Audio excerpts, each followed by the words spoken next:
Hello everyone, welcome back to Drishti tutorial platform. आज के इस वीडियो सेशन में मैं इंग्लिश पेपर सॉल्यूशन लेकर आया हूं और वो इंग्लिश पेपर का जो सॉल्यूशन होगा वो एसएससी सीजीएल टायर 1 2022 के दिसंबर मतलब 1 दिसंबर के शिफ्ट 1 में आए हुए प्रश्नों का संग्रह है। तो आइए स्टार्ट करते हैं आज का सेशन। फर्स्ट क्वेश्चन आपका इनडायरेक्ट फॉर्म से है। ओके, पहला क्वेश्चन है she said I am in no mood to work now. Simple सा है, हमने बहुत सारा रूल भी पढ़ रखा है बट हमें जो मेन पॉइंट दिखा वो दिखा नाउ। सेंटेंस में है नाउ और नाउ का अगर देखा जाए तो देन में कन्वर्ट होता है। तो एक तो ऑप्शन ये देन का रहा और ये रहा, तो ये दोनों ऑप्शन को हम पहले ही एलिमिनेट करेंगे। ओके, नाउ सी शेड, तो शी शेड हर जगह है, ये कॉमन टर्म है। इन्वर्टेड कॉमा हटकर दैट हर जगह है, ये भी कॉमन है। फर्स्ट पर्सन सब्जेक्ट के अकॉर्डिंग तो आई सी में बदलेगा, सी भी कॉमन है। तो आपको पता है कि एम बदलेगा वॉज या वर में, तो एक ऑप्शन हैज के साथ था, इस ऑप्शन को भी हमने हटा लिया। अब मेरे पास एक ही ऑप्शन बचा, ऑप्शन सी। तो ऑप्शन एलिमिनेशन प्रोसेस से हम बहुत ही आसानी से बना सकते हैं इन प्रश्नों को, तो कोई टफ क्वेश्चन था नहीं। नेक्स्ट क्वेश्चन देखते हैं। Manu will tell her letter.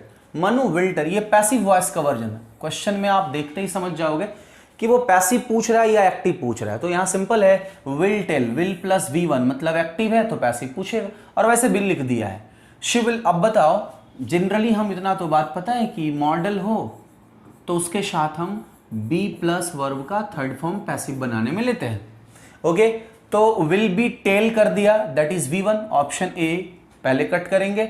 She will tell, ये तो एक्टिव ही रह गया है तो ये भी गया। Will be told and will be tell, tell तो आंसर होगा नहीं, your answer is option C.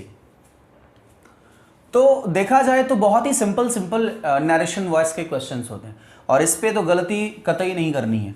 Okay, next one, has the villa been occupied. हमें उतनी बात नहीं पता, क्वेश्चन में हैज लगा हुआ है तो डीड वाला ऑप्शन कटा, हैड वाला ऑप्शन कटा, डू ऑप्शन ऐसे ही कटेगा, योर आंसर इज सी। तो इन प्रश्नों पे ना ज्यादा दिमाग नहीं लगाना है। ओके, और चूंकि वहां प्रेशर होता है, ओके, उस प्रेशराइज सिचुएशन को झेलना बहुत बड़ी बात होती है। 10 मिनट से भी कम समय होते हैं हमारे पास अगर देखा जाए तो ऐसे प्रश्न सेकंड नहीं लगते। ओके, इतनी बात तो पता है, हैज है तो डिड वाला ऑप्शन आएगा नहीं, हैड आएगा नहीं और डू आएगा नहीं। ये नरेशन थोड़ी है, ये वॉइस है, वॉइस में टेंस परिवर्तन नहीं होता। तो ऊपर हैज का सेक्शन है तो हाँ, चूंकि आगे बाय देम लिखा हुआ है तो दे के लिए हमको क्या करना पड़ेगा, हैव लेना पड़ेगा।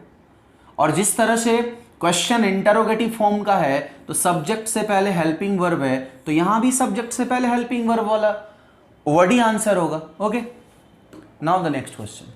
नेक्स्ट क्वेश्चन सेंटेंस अरेंजमेंट का है। ओके, आपको पता है कि अरेंजमेंट सेक्शन में सबसे पहले हम स्टार्टर ढूंढते हैं और स्टार्टर ढूंढते ही उसके नजदीक आने वाले सेंटेंस के करीब जाते हैं। Okay, when this extra water vapour, extra water vapour की बात हो रही है। ओके, तो एक्स्ट्रा वाटर वेपर की बात हम तब करेंगे जब उससे पहले हम वाटर वेपर की चर्चा कर रहे होंगे। इसका मतलब एक्स्ट्रा, दिस एक्स्ट्रा, और यहां पे एक डेमोस्ट्रेटिव प्रोनाउन भी है दिस। तो डेमोस्ट्रेटिव प्रोनाउन किसी को डेमो दे रहा होगा, ऑब्वियसली डिनोट कर रहा होगा। तो इसका मतलब सेंटेंस ए जो है सेंटेंस की शुरुआत यानी अरेंजमेंट की शुरुआत नहीं करेगा।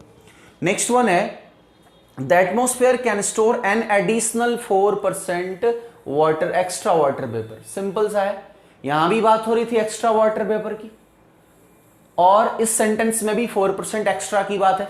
इट मीन्स ये सेंटेंस भी आपके अरेंजमेंट की शुरुआत नहीं करेगा। इसलिए नहीं करेगा कि 4% एक्स्ट्रा वाटर वेपर को वो स्टोर कर सकता है, तो पहले उस वाटर वेपर की तो चर्चा हो जाए तभी तो हम वो एक्स्ट्रा की बात करेंगे।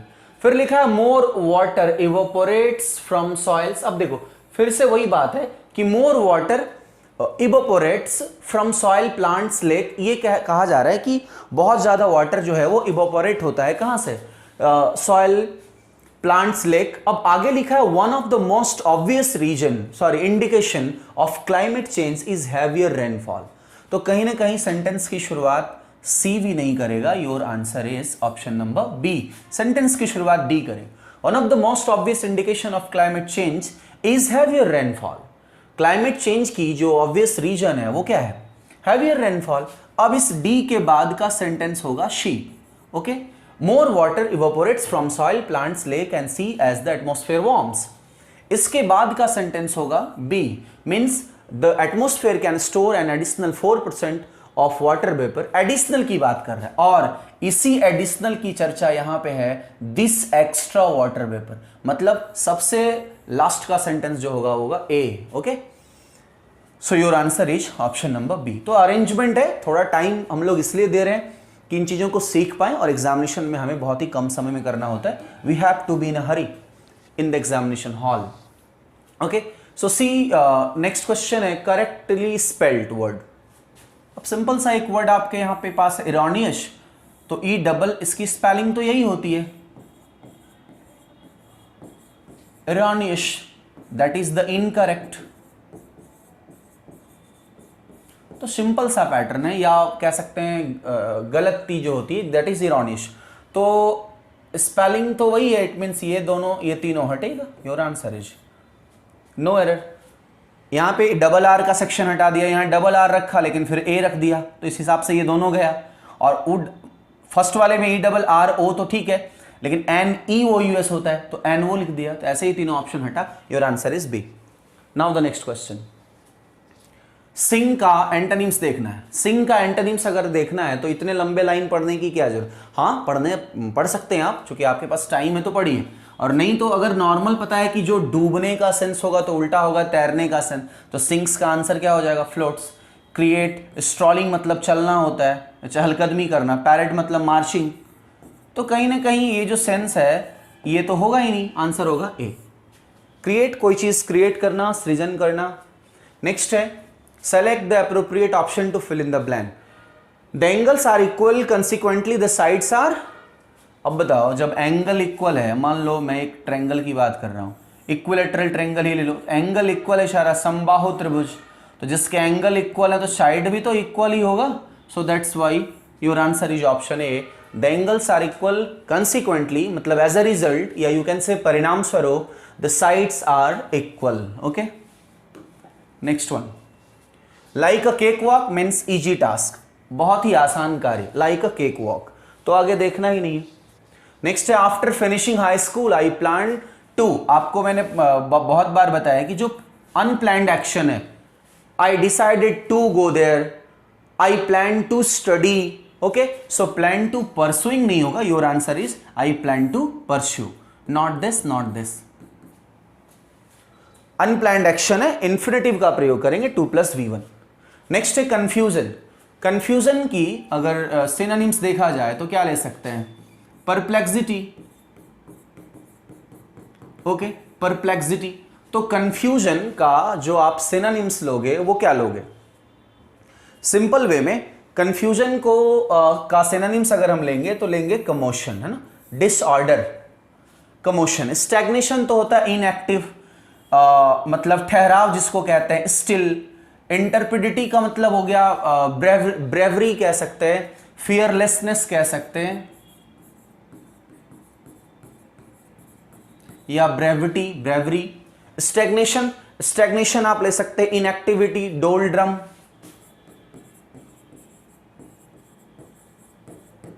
कंफ्यूजन, कंफ्यूजन का सिनोनिम्स जैसे एक तो हमने परप्लेक्सिटी लिख दिया, और आप यहां कह सकते हैं बिविल्डरमेंट,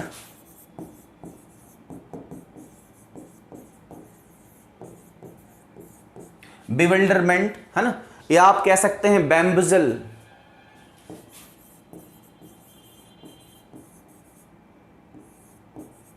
बैम्बजल, तो इस तरह से बहुत सारे शब्द हो सकते हैं।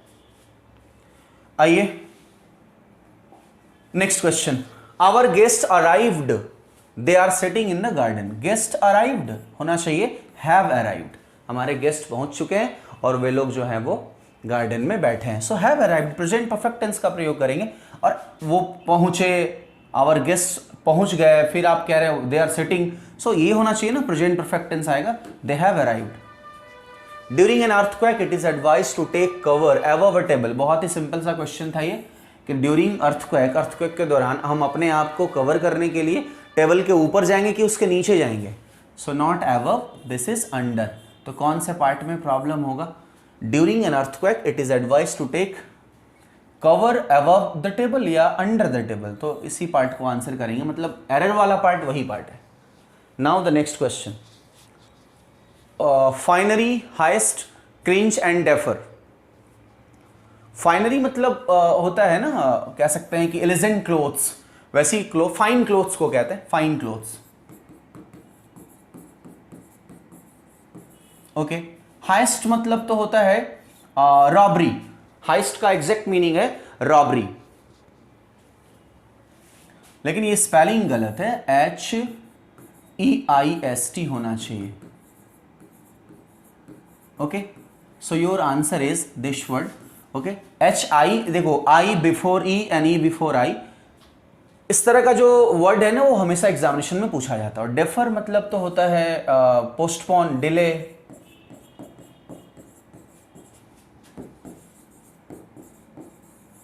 ओके, एंड क्रिंज मतलब टू फील एम्बैरेसमेंट या to be embarrassed.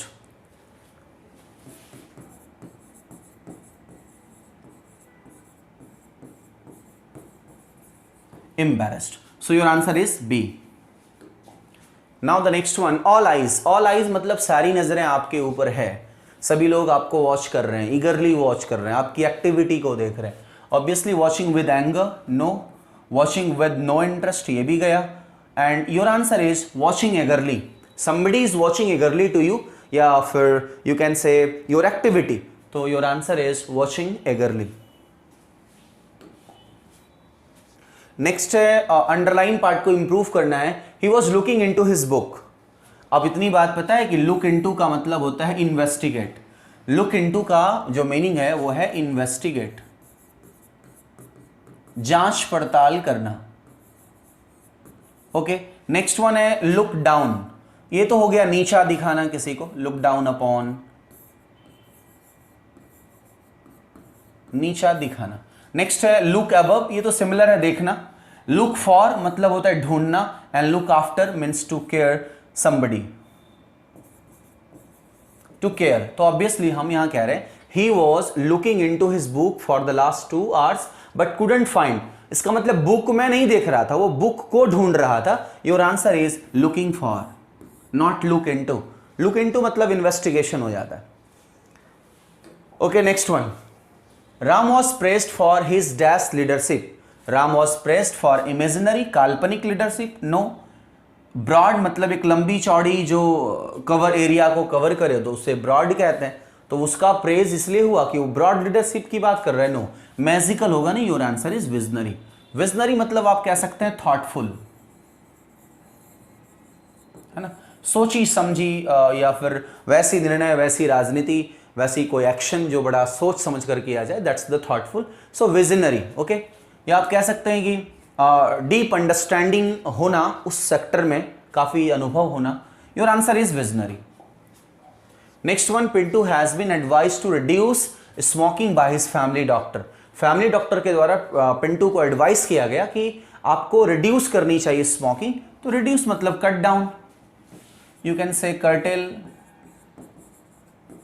Okay, next one, rebellion.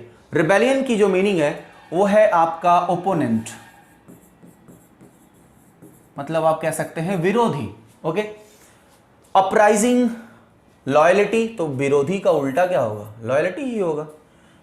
Allotment तो हो जाता है डिस्ट्रीब्यूशन, किसी चीज का अलॉटमेंट करना, डिस्ट्रीब्यूशन। ओके, सेडिशन मतलब हो जाता है एजिटेशन।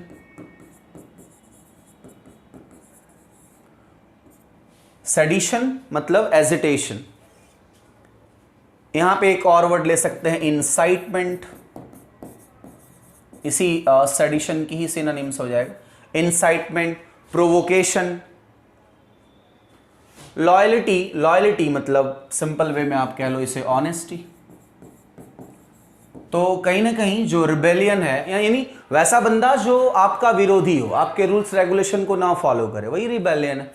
सॉरी, हमें एंटोनिम्स चाहिए, सो your answer is loyalty. Next one, hospitality. Hospitality मतलब हो गया वेलकमिंग, वेलकमिंग, है ना, चेयरफुल। तो एक है रैथफुल, तो रैथफुल तो नेगेटिव वर्ड है, that is the angry. Coldness ये कह सकते हैं इनडिफरेंट, या फिर कह सकते हैं स्टोइकनेस, कोई प्रतिक्रिया ना देना, मतलब एकदम इसी का एंटोनिम्स हो जाएगा ये कोल्डनेस। नेक्स्ट है कॉर्डियलिटी, कॉर्डियलिटी मतलब हो गया अफेबिलिटी, है ना, या आप कह सकते हैं इसे अमेटी, अच्छी रिलेशनशिप होना। इनकम्प्लेंट तो होगा ही नहीं, सो your answer is coldness.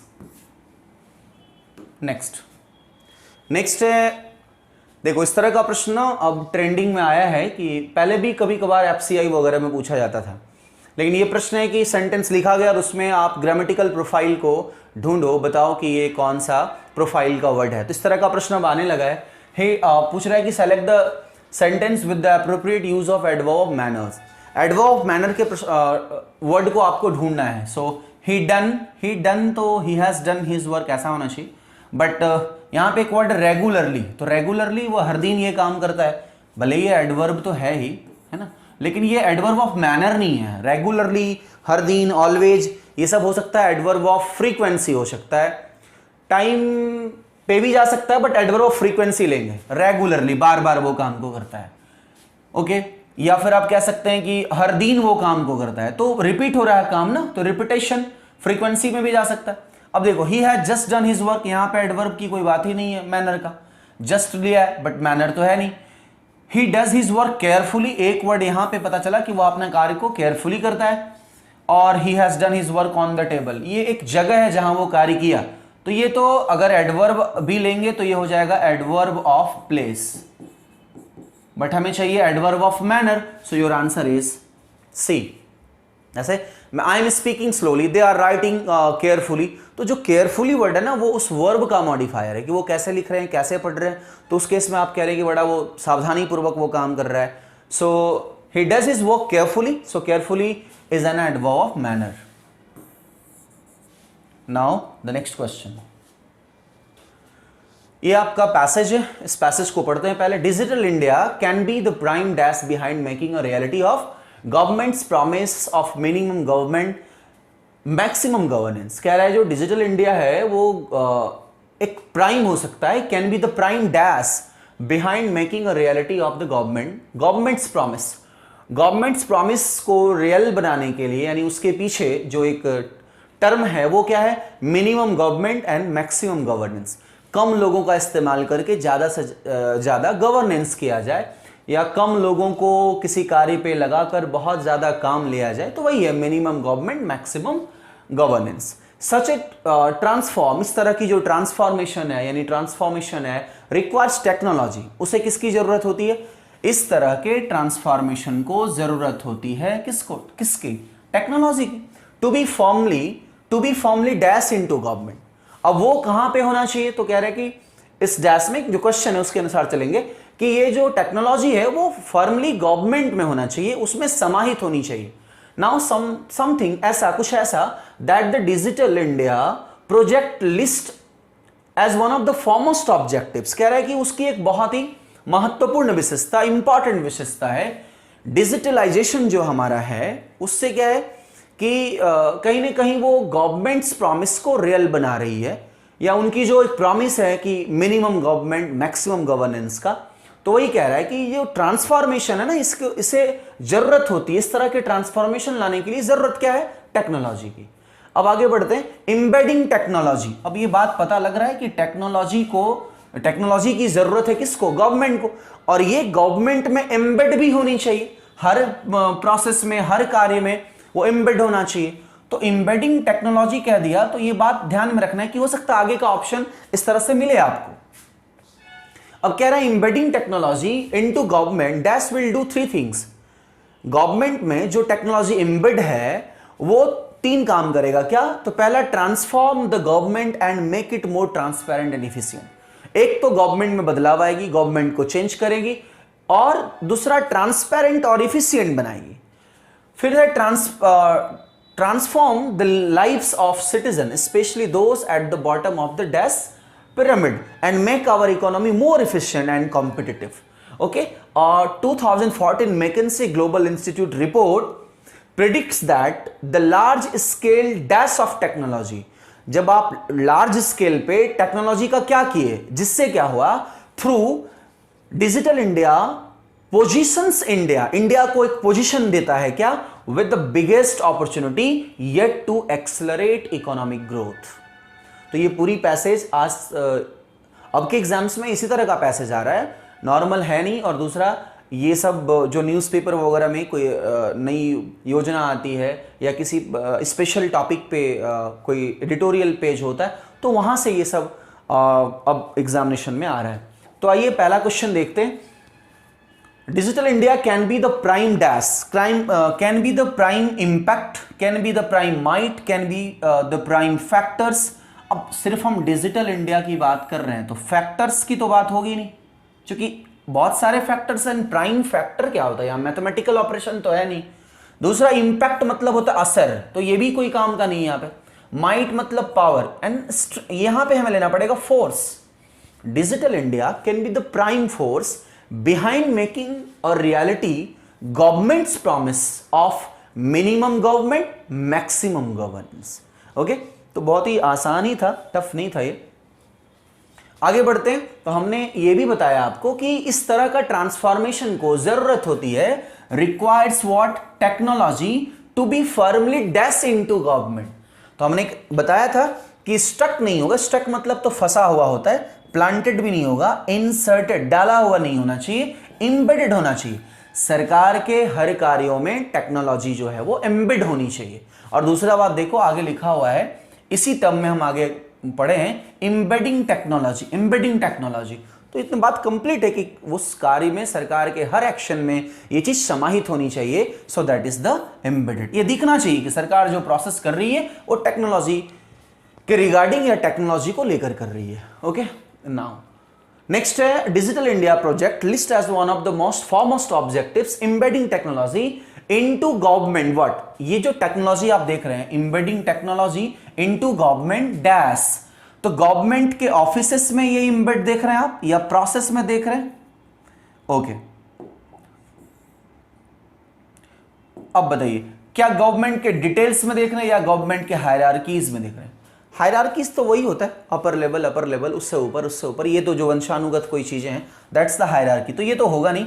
Government के डिटेल में आपने टेक्नोलॉजी को नहीं देखा, गवर्नमेंट के सारे प्रोसेस में आपने देखा। जो कुछ भी वो कर रही है तो उस प्रोसेस में टेक्नोलॉजी का एम्बेड होना ही हाईली इंपॉर्टेंट है। नाउ द नेक्स्ट वन, अब ये बता दो कि इससे क्या होगा। एक तो गवर्नमेंट को ट्रांसफॉर्म करेगा and make it more transparent and efficient. फिर दूसरा लिखा है कि transform the lives of citizens, especially those at the bottom of the dash pyramid and make our economy more efficient. अब बताओ, proverbial pyramid, classified pyramid, hypothetical pyramid and mythical. mythical तो myth से related है, okay? and hypothetical जिसको कहते हैं unreal, तो ये इसकी तो बात कर नहीं रहा है। कहा गया कि सरकार अगर ऐसी कोई डिजिटलाइजेशन का काम करती है या डिजिटल इंडिया के तहत जो भी प्राइम फोर्सेस माना जा रहा है कि इंडिया जो गवर्नमेंट है उनकी पहली क्या मकसद है कि मिनिमम गवर्नमेंट और मैक्सिमम गवर्नेंस, तो और इससे कैटेगराइज भी नहीं किया गया है। दिस इज द प्रोवर्बियल, यानी आंसर ऐसा लेना पड़ेगा कि specially at those bottom of the pyramid. कैसी पिरामिड? तो प्रोवर्बियल पिरामिड। मान लो ये रूपांतरण किया जा रहा है तो ये कहावत ही रह गया ना कि जो पिरामिड पे लोग हैं उनकी जो लाइफ्स है, स्टाइल है, वो पूरी तरह से ट्रांसफॉर्म हो जाएगी। तो ये कहावत ही रह गया, दैट्स द प्रोवर्बियल। वही क्या कहा जा रहा है कि transfer the lifes of citizen specially those at the bottom of the proverbial pyramid and make our economy more efficient and competitive. हो सकता है ऐसी काम ना हो, सरकार ऐसी प्रोमिसेस की और वो कहावत ही रह गया। So that's the proverbial. Okay, and the next one, अब कह रहा है कि a 2014 McKinsey global institute report predicts that the large scale dash of technology, है ना, लार्ज स्केल पे टेक्नोलॉजी का क्या मॉनिटरिंग, एंटीसिपेशन, इनहेंसमेंट और adoption. Your answer is adoption. है ना, लार्ज स्केल पे टेक्नोलॉजी को अपनाना, यूज करना, उनकी जो एडप्शन हो रही है थ्रू डिजिटल इंडिया के जरिए, इससे क्या हो रहा है, इंडिया को एक पोजीशंस मिल रहा है किसकी, तो biggest opportunity yet to accelerate economic growth. Enhancement मतलब इंप्रूवमेंट, मॉनिटरिंग मतलब वॉचिंग किया जा रहा है, तो मॉनिटरिंग नहीं हो रहा है, डिजिटल इंडिया का एडॉप्शन हो रहा है और ना ही एंटिसिपेशन हो रहा है, कोई एक्सपेक्ट तो हो नहीं रही है। सो आशा करेंगे कि ये पूरी पैसेज, पूरी क्वेश्चंस 25 क्वेश्चंस आपको समझ में आया होगा। और इसी तरह से अगर आप आगे प्रैक्टिस करते रहते हैं तो आई डोंट थिंक सो कि आपको स्कोर करने में कोई प्रॉब्लम होगी।